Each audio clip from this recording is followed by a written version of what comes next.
নমস্কাৰ বন্ধু বান্ধৱীসকল, কি খবৰ আপোনালোকৰ? খবৰ নিশ্চয় ভাল, মোৰো ভাল। নীলাক্ষী ব্লগৰ অন্য এটা ভিডিঅ'লৈ স্বাগতম জনাই আজিৰ ভিডিঅ'টো আৰম্ভ কৰিবলৈ লৈছোঁ।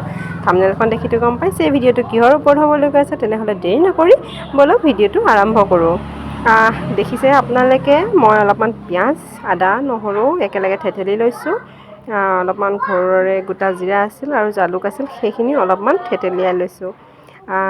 সেইখিনিয়ে দি বনাম। আজি লোকেল মুৰ্গী এটা আনিছিলে, সেইখিনি বনাবলৈ আৰম্ভ কৰিছোঁ। এয়া লোকেল মুৰ্গী প্ৰায়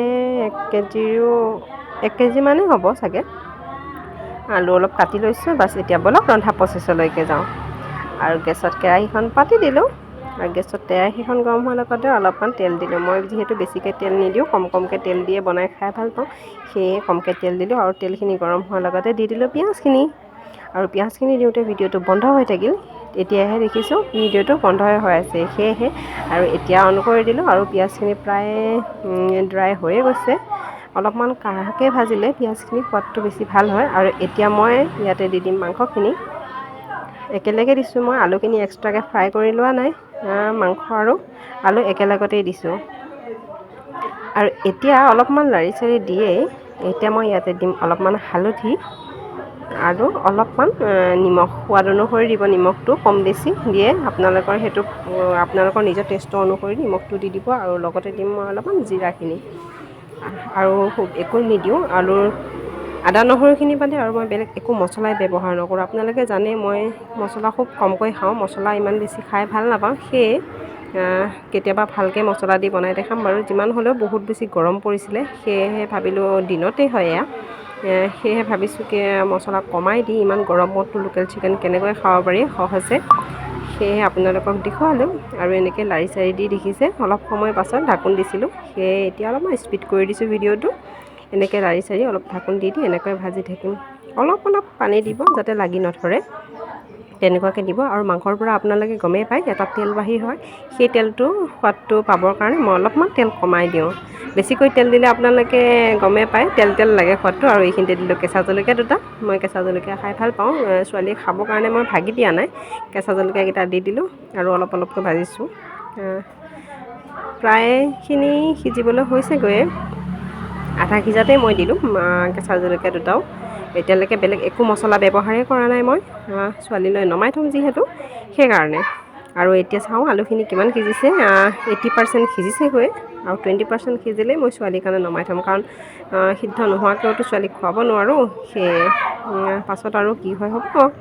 অলপ পানী দিছিলোঁ, অলপ কিঞ্চিত পানী দি পেলাই মই ভাজি আছিলোঁ। এনেকৈ এবাৰ লৰাই দিলোঁ। ছোৱালীৰ কাৰণে নমাই পেলাই থৈ দিম। এয়া অলপমান আকৌ পানী দিছিলোঁ, সেয়ে সিজি আছে। আলুখিনি টেষ্ট কৰি চাইহে মই তাইৰ কাৰণে নমাই থৈ দিম। এয়া আলুখিনি টেষ্ট কৰি চাইছোঁ, 100% সিজি গৈছে। এতিয়া অলপমান নমাই থ'ম মই তাইৰ কাৰণে। নমাই থৈ পেলাই বাকীখিনি প্ৰচেছ কৰি দিম। মাংসখিনি দেখিছেনে কিমান ধুনীয়াকৈ সিজি গৈছে। আৰু যিমান হ'লেও কালাৰটো লাহে লাহে চেঞ্জ হৈ আহিছে। কিন্তু ইয়াতে আপোনাৰ প্ৰপাৰ কালাৰটো অহা নাই।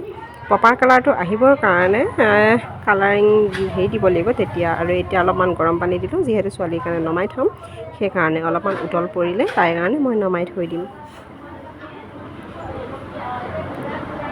আৰু এতিয়া দিলোঁ তাইৰ কাৰণে নমাই থৈ অলপ দি দিলোঁ জালুক, আৰু লগতে জলকীয়া অলপো দি দিলোঁ। এতিয়াহে কালাৰটো বেলেগ আহিব নহয় জানো। তাৰপাছত এতিয়া গৰম পানী অলপমান দি দিম, কুহুমীয়া গৰম পানী দিম। গৰম পানী অলপো দি দিম আৰু উতল পৰিব। আৰু মই জোল বনাম। মই লোকেল মুৰ্গী সদায় জোলেই খাব লাগে বুলি কয়, সেয়ে মই অলপমান জোল বনাম। এনেকৈ গ্ৰেভি কৰি নাৰাখোঁ। ব্ৰইলাৰ মুৰ্গী হ'লে বাৰু গ্ৰেভি কৰি ৰাখোঁ।